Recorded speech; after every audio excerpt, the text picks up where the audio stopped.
मंडूक उपनिषद एक अत्यंत महत्वपूर्ण उपनिषद है। यह उपनिषद अथर्ववेद से संबंधित है।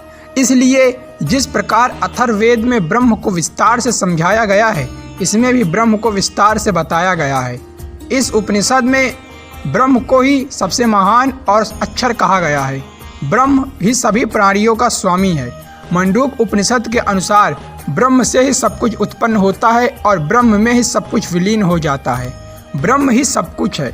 वही सबसे छोटा है, वही सबसे विशाल है, वही सबके अंदर है और वही सबके बाहर है। वही मित्र रूप में रहता है, वही शत्रु रूप में भी रहता है। वही सत्य है, वही धर्म है, वही सभी जीवों के अंदर प्राण है। ब्रह्म ही है जो पंच महाभूतों का स्वामी है। ब्रह्म ही है जो सबके अंदर रहता है। ब्रह्म को प्राप्त करने के लिए उस पराविद्या का होना आवश्यक है और पराविद्या को प्राप्त करने के लिए सत्य, धर्म और ब्रह्मचर्य का होना आवश्यक है। मंडूक उपनिषद में दो प्रकार की विद्याओं का वर्णन आता है।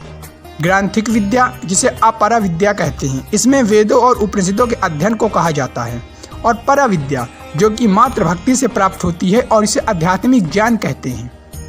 जिस प्रकार सभी नदियां अंत में समुद्र में विलीन हो जाती हैं, उसी प्रकार सभी ज्ञानी पुरुष अंत में उस ब्रह्म में ही विलीन हो जाते हैं।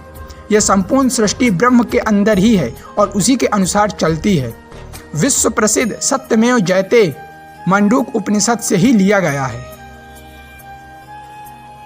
मंडूक उपनिषद में मुख्यतः ब्रह्मा के पुत्र ऋषि अथर्वा, ऋषि अंगिरस और ऋषि भरद्वाज के वार्तालाप को बताया गया है, और इन्हीं के वार्तालाप में ही संपूर्ण ज्ञान मंडूक उपनिषद का समर्पित है।